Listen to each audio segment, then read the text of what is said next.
Salut tout le monde, voilà, c'est moi, c'est Mimi Cristal, Mimi pour les intimes. Je viens vous voir pour une nouvelle vidéo, alors pas de tuto maquillage aujourd'hui, pas de tuto nail art non plus, une nouvelle vidéo, alors j'avoue complètement, m'a fait clochette, je te copie un petit peu, mais j'adore tellement ton principe de vidéo que je trouve que vraiment c'est vraiment une très bonne idée. Alors, je sais que c'est pas toi qui l'as inventé, hein, mais c'est les tiennes que je regarde beaucoup. Et que j'aime beaucoup parce que tu as une petite touche de folie qui me fait trop marrer devant mon PC. Bref, donc je reprends un peu le même principe de vidéo que toi, à savoir les tops et flops et est-ce que je rachèterai, est-ce que je rachèterai pas. Et donc aujourd'hui je voulais vous faire partager mon avis sur deux produits. Alors un flop total et un flop moyen, on va dire. Un produit qui m'a vraiment beaucoup déçu, c'est un nettoyant pour pinceau à maquillage. Vous le savez, il y a quelques mois j'ai commencé sérieusement à me maquiller, à faire des trucs un peu plus que le petit trait de liner ou des trucs comme ça. Et donc je passe mes pinceaux, un coup dans du rouge, un coup dans du bleu, un coup dans du vert. Donc il faut nettoyer les pinceaux pour éviter que tout ça se mélange sur le deuxième ou troisième maquillage et que ça fasse un joyeux gros caca sur vos yeux, parce qu'il faut l'avouer, hein, toutes les couleurs mélangées c'est pas beau, enfin mélangées comme ça du moins c'est pas beau. Et donc je me suis dit on va nettoyer mes pinceaux, et la question que je crois qu'on se pose toutes au début quand on doit nettoyer des pinceaux, c'est avec quoi je le nettoie. Parce qu'on entend un peu de tout et de n'importe quoi, à savoir est-ce que le nettoyer avec du savon c'est pas bon, avec du shampoing c'est pas bon, ou alors oui absolument il faut le faire, même leur mettre du démêlant pour cheveux, pour les pinceaux, pour entretenir les poils, etc. Alors j'ai pas trouvé de technique fabuleuse ni catastrophique, faut juste éviter de les frotter au scotch-brite vert là, mais sinon à part ça... pas de miracle. Donc j'avais commencé par le faire avec un antibactérien en plus pour éviter d'avoir des soucis de transmission de petits boutons, surtout le pinceau à fond de teint. Quand j'en mettais, je le nettoyais à chaque fois pour éviter que les petits boutons soient transmis et perdurent. Mais je me suis dit tiens, un jour lors d'une balade en ville, dans le magasin Réserve Naturelle, je suis tombée sur ceci. Ceci c'est un nettoyant pour pinceau sans rinçage. Je cite, l'accessoire indispensable des maquilleurs pro. Donc voilà, fabriqué en Italie, etc. En gros, il y a marqué derrière, un nettoyant pour pinceau élimine efficacement les résidus de maquillage et nettoie en profondeur les poils des pinceaux après chaque utilisation. Les pinceaux sont préservés et leur durée de vie prolongée. À vaporiser sur les poils du pinceau et essuyer à l'aide d'un mouchoir pour dissoudre tous les résidus de maquillage, sans rinçage. C'est une grosse daube, je vous le dis de suite, même en détrempant les pinceaux, même en le faisant avec un coton, avec un papier absorbant, même avec du papier toilette, je suis désolée, mais même les fards pas chers qui sont pas très pigmentés, je n'arrive pas à les enlever, surtout les foncés, genre le noir ou le truc comme ça, ou le marron.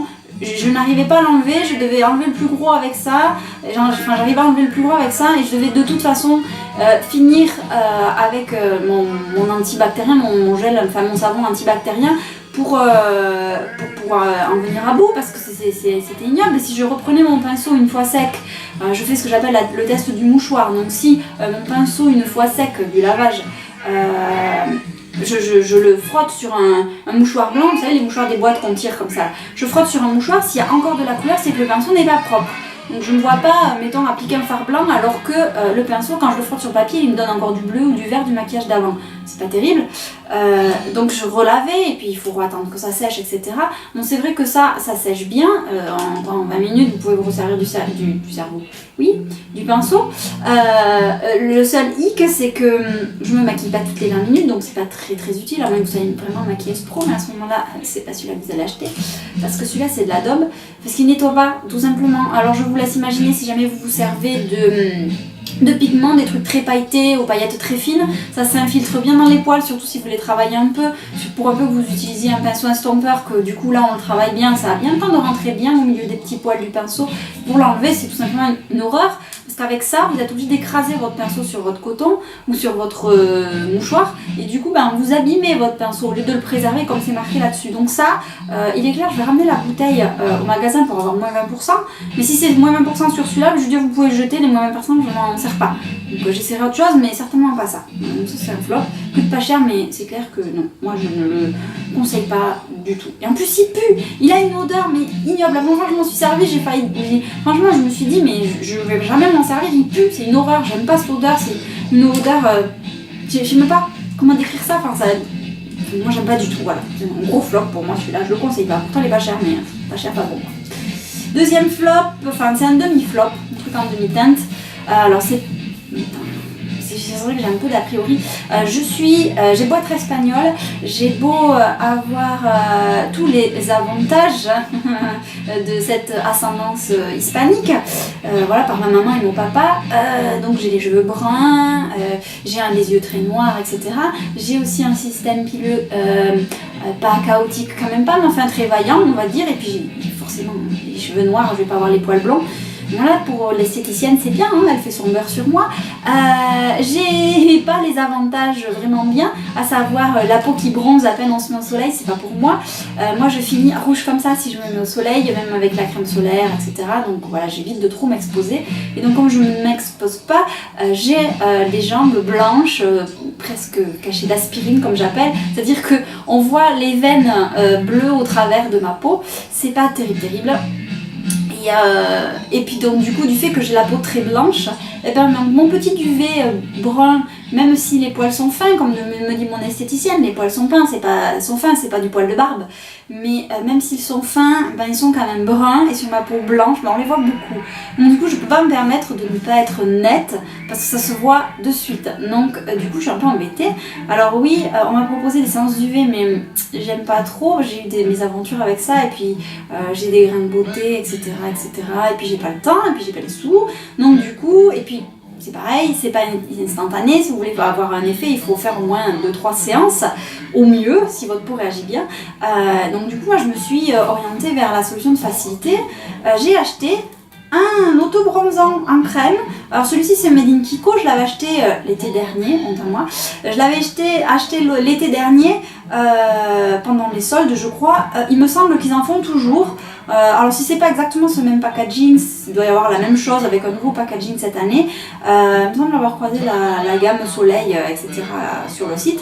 Donc c'est du Kiko, je sais plus combien j'ai payé ça, je vous mettrai ça par là quelque part le prix. Si je le retrouve sur le site, ou un équivalent du même produit. Donc c'est une crème auto-bronzante progressive, effet naturel, il y a marqué là. Et derrière il y a marqué crème visage et corps hydratante, avec un petit astérisque marquant hydratant des couches supérieures de l'épiderme. Oui, c'est pas un miracle, c'est une crème quoi. Hein. Voilà, donc hydratante et auto-bronzante, effet progressif, idéal pour tout type de peau. Mode d'emploi, étalé uniformément sur la peau, exfoliée et sèche en veillant au coude, aux genoux et aux talons. Continuez l'application dans les jours suivants afin d'obtenir la couleur souhaitée. Attendre l'absorption complète du produit avant de s'habiller. Éviter le contact direct avec des tissus. Se laver les mains après utilisation. Ne contient pas de filtre solaire, ça c'est important de le préciser, c'est pas parce que c'est un auto-bronzant que c'est un truc pour éviter d'attraper les coups de soleil. Il n'y a pas d'indice de protection là-dessus, c'est comme si vous aviez rien, hein. C'est pas parce que votre peau est bronzée, même si c'est naturel, parce que là c'est faux, non, mais même si vous êtes bronzé, c'est pas pour ça que vous craignez moins les UV, hein. Ils passent quand même. Donc voilà, se protéger en cas d'exposition au coup de soleil, blabla. Donc, un peu déçu, pourquoi? Alors, le bon point, moi j'aime bien le tube qui se tient comme ça, parce que déjà, le niveau il descend comme ça et il est proche du bouchon où on s'en sert. C'est pas comme ceux qui sont comme ça, où qu'il faut taper sur le cul 50 ans pour faire sortir les dernières gouttes de produit. Celui-là, les dernières gouttes, elles descendent toutes seules quand vous le stockez, donc voilà. Donc ça c'est bien déjà. Après le bouchon on peut l'ouvrir même si on a des ongles longs, etc. Il résiste assez pour pas s'ouvrir tout seul, mais pas trop pour s'y péter un ongle. Ça aussi c'est bien. Même si on a les mains grasses du produit, qu'on en a pas mis assez, qu'on veut ouvrir, il s'ouvre très bien. Sinon quoi d'autre? Donc côté point positif, il sent pas mauvais. Bon après ça a l'odeur, je trouve, enfin je sais pas vous, mais moi j'en ai testé 3 ou 4. Oui, c'est pas nouveau, hein, mon souci d'être blanche. J'en ai testé 3 ou 4 de produits auto-bronzants comme ça. Ils ont tous la même odeur. Alors je sais pas ce que c'est, peut-être de l'extrait de carotte qu'ils mettent dedans qui sent comme ça, j'en sais rien. Ça sent pas la carotte à mon avis, mais bon voilà. Un des composants certainement. Du coup, ils ont tous la même odeur. C'est une odeur un peu particulière mais qui me dérange pas.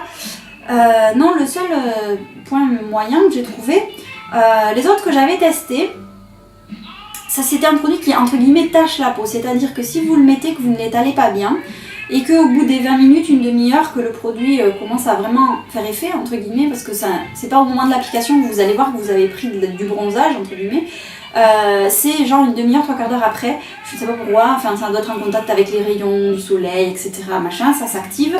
Et donc vous le voyez une demi-heure après quand vous avez mal étalé votre crème, ben que vous avez oublié une zone à tel endroit ou que vous avez touché et que du coup ben, vous avez une trace non bronzée sur la jambe. Et ben si vous voulez rectifier, même si vous rajoutez là vous en avez pas mis, ou oublié, ou touché, etc. On va voir quand même le raccord. Celui-ci, et puis en plus, ça sert à rien de vous doucher pour l'enlever, pour essayer d'enlever, ou même faire un gommage pour l'enlever, pour enlever la tache et refaire une application comme il faut. Ça sert à rien, c'est mort, c'est taché pour une dizaine de jours, vous êtes bronzé pour une dizaine de jours, malgré les douches, malgré la piscine, etc. Celui-ci, bon moi au début j'avais pas testé, hein. Je mets ça, voilà, je mets ça le matin après la douche, voilà, je fais ma journée, machin, le soir je passe à la douche très bien, le lendemain en redouche, aucun problème. Juste l'autre jour, je sais plus pourquoi, je sais plus, j'avais pris la douche, j'avais mis la crème le soir avant d'aller au lit, j'ai bien attendu, pour pas que toute la crème finisse dans les draps et pas sur mes guiboles. Donc j'ai bien massé, bien étiré et tout. C'est très important de bien étirer la crème pour pas avoir des endroits orange. Parce que si vous l'étirez pas, que vous en mettez trop, vous vous retrouvez avec un teint carotte. Et surtout bien se laver les mains après, sinon c'est l'intérieur des mains qui est carotte. Et encore plus carotte parce que l'intérieur des mains est bien blanc. Donc ça prend encore plus, mais pas bronzé, carotte. Mais vraiment, ouais, orange. On dirait que vous avez de la bétadine sur les doigts, c'est pas terrible. Donc j'avais bien attendu que ça sèche et tout machin, donc vous êtes en mode debout, jambes écartées et en slip, parce que si jamais vous mettez un short ou une jupe, vous avez le risque que le tissu touche, donc voilà, c'est assez comique. Mon chéri s'est un peu moqué de moi, mais qu'est-ce que tu fais là debout en mode voilà, surveillante de baignade, les jambes écartées pour pas que le haut des cuisses se touche, etc. En culotte devant la télé, je dis j'attends que ça sèche. Non voilà, petite blague à part. Donc j'ai attendu que ça sèche bien. Je suis partie au lit très bien. Le lendemain matin, j'avais un joli hâle sur les jambes. Ça faisait très naturel. Très bon hein, pour ça. Le hâle est très naturel, c'est progressif. Oui et non, c'est-à-dire que oui, si j'en remettais par-dessus, oui, effectivement, ça fait un peu plus bronzé, etc. Le hic, c'est que j'avais fait je sais pas quoi, je m'étais mis de la poussière ou de la boue, je sais plus, sur le tibia. Et donc j'ai voulu l'enlever avec juste un gant et enlever juste la boue à cet endroit-là. Mais de toute façon, c'est le milieu de l'après-midi, je vais encore transpirer, ça sert que je me douche maintenant pour me redoucher dans 3 heures. Donc j'enlève juste ça et puis je finirai de me doucher ce soir. Le hic, c'est que du coup, ça part à l'eau. Sans frotter, hein, sans savon, sans rien, hein, à l'eau. Enfin, sans frotter, si, un petit peu, mais pas du gommage, quoi. Juste frotter 2-3 fois avec le gant, voilà. Ça part à l'eau. Donc j'avais une tache, enfin, c'était progressif quand même, mais ça faisait une zone beaucoup moins bronzée, là où j'avais passé mon gant de toilette avec de l'eau tiède. Donc du coup, j'ai fini par me mettre assise dans la baignoire pour me rincer les 2 guiboles. Pour avoir les 2 jambes bronzées uniformément, enfin non bronzées uniformément. Voilà, donc c'est un peu dommage parce que du coup, si on est normalement constitué en été, quand on transpire comme des veaux parce qu'il fait 40 degrés à l'ombre, on se douche au moins une fois par jour. Donc oui, et alors le côté progressif, je veux bien savoir comment ils font, parce que alors à moins qu'ils en mettent une fois toutes les 2 heures, alors à ce moment-là c'est progressif sur la journée, mais je comprends pas trop, parce que si jamais après chaque douche il faut recommencer de zéro, je vois pas l'idée, enfin l'intérêt de l'idée, c'est voilà, je sais pas, voilà, je comprends pas, ou alors c'est moi qui l'ai mal appliqué, ou je sais pas. Je suis un peu déçue. Alors après, je suis contente parce que je me dis, voilà, le jour où, là ça fait 15 jours qu'on a 30 degrés à l'ombre, que je me trimballe en jupe et tout, que pour éviter d'avoir mes jambes avec les veines bleues, les jambes blanches avec les veines bleues, je me mets ça le matin après la douche. C'est mignon, j'ai les petites jambes bronzées, on dirait que j'ai déjà fait une petite séance à la mer ou quoi. C'est mignon, voilà, voilà, le résultat est très sympa. Juste que quand je passe à la douche le soir, le lendemain matin, il faut que je recommence parce qu'il n'y a plus rien, quoi. Donc c'est très moyen.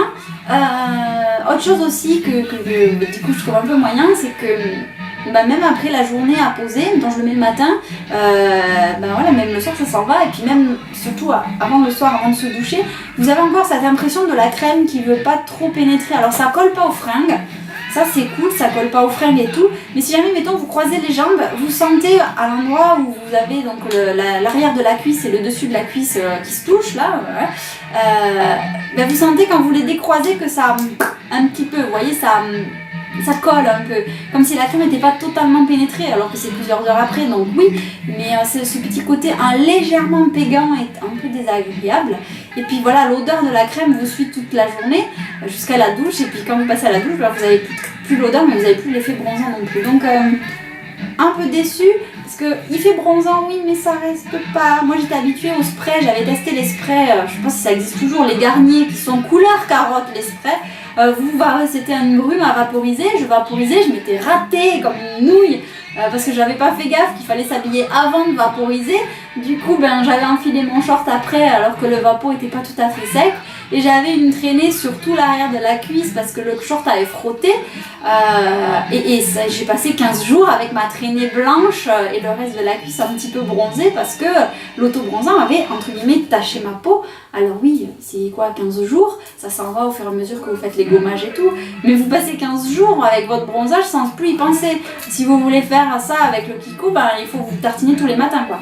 Et j'imagine même pas si vous allez à la mer ou dans une piscine, vous allez avoir un halo orange autour de vous et vous sortez de l'eau, vous êtes plus bronzé, c'est un peu dommage quoi. Donc voilà, c'était... je m'en resservirai, je finirai le tube et tout, il n'y a pas de problème. Mais je vais essayer, je vais demander à la vendeuse est-ce qu'elle en a pas un qui ne s'en va pas à la douche parce que c'est un peu dommage. Voilà, donc voilà. J'espère que la prochaine vidéo ce sera une vidéo de top. Que je vous dirai oui, achetez. On passe le test de notre produit pour vous dire ce qu'il en est. Mais c'est bien parti pour être en top. Donc voilà, c'était tout. Les deux produits pas terribles, c'est ceux-là pour l'instant. Celui-là vraiment pas bon du tout, celui-là moyen. J'espère que ça vous aidera dans vos futurs achats éventuels ou non achats du coup. Et puis je vous dis à bientôt pour une prochaine vidéo. Salut!